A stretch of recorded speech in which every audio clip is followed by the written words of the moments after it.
I've decided to post the dream I had as a teenager in the mid-1960s now, because I feel like it has some bearing on where we are in history.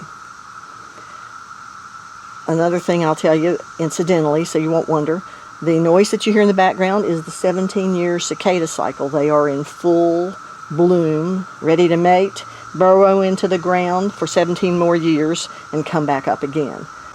But I think, it's coming up on 50 years since this happened to me, and it has had a long-standing gyroscopic effect in my life. I dreamed that I was sitting with some friends of mine from the swimming pool.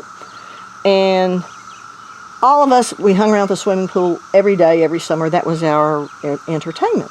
We were sitting on the steps of a church that was on the way to the swimming pool. And we were looking up into the sky, much like we're looking into the sky right now. And my understanding in the dream was that the United States had launched this weather balloon or security apparatus or some sort of a dome over the country and the nation, maybe beyond that, but I thought it was the United States, and that we were seeing the broadcast on the sky of what was happening, so that anybody anywhere that was just out walking around could look up in the sky and see the broadcast of the launch. At the time, I remember thinking that the man that was announcing was Walter Cronkite, because at the time he was a younger man and he was on one of the 3 news channels, but in my dream he was very, very old. So we're sitting there, all of us on these church steps, just watching the tube in the sky. And you know how when you're dreaming, I'm dreaming, you're dreaming along, this is a dream, I'm having a dream. Well, something happened that caused me to stop feeling that I was having a dream.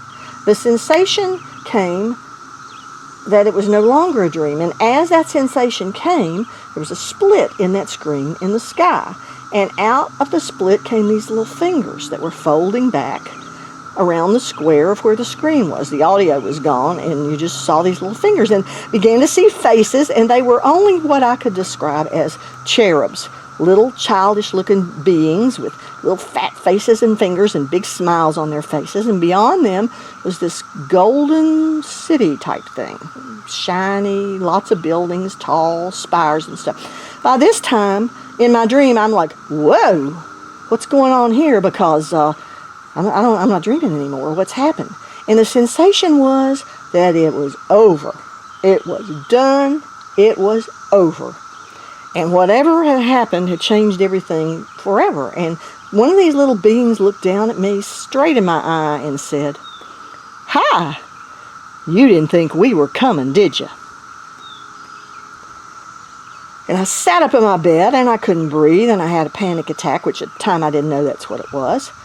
And eventually got over it. But that dream has stayed with me all my life. "Hi, you didn't think we were coming, did you?" Well, I knew then, and I know now, that I was seeing a version of the end of time.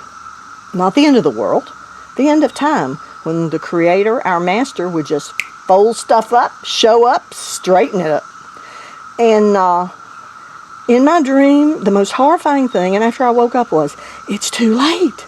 It's over. It's done. I don't have time. I don't have time to fix this. I don't have time to get right. I mean, whatever is just, it's done. It's up. So that has stayed with me my entire life. And I feel that it is telling for this generation, because nobody talks about the Lord returning anymore. If you don't have ears to hear and you're laughing and you're mocking and think this is silly, well, then you have been prophesied in the scriptures that in the end time there would be those who did that. And if you have the slightest inkling of concern, you ought to drop to your knees right now and pray that God would be merciful and give you ears to hear. Because it's quite likely that this would occur in our lifetime. Whenever it occurs, it will certainly be very final. That much I can tell you. That's all I can tell you, other than the bottom line. Jesus Christ said, "I am the way, the truth, and the life. No man cometh to the Father except by me." It's either true or it's not true. If it's not true, no biggie. If it is true, very, very, very important to make a conscious decision about it, not just to flip along and think everything's going to be fine. Thank you. I'm going to listen to the cicadas now.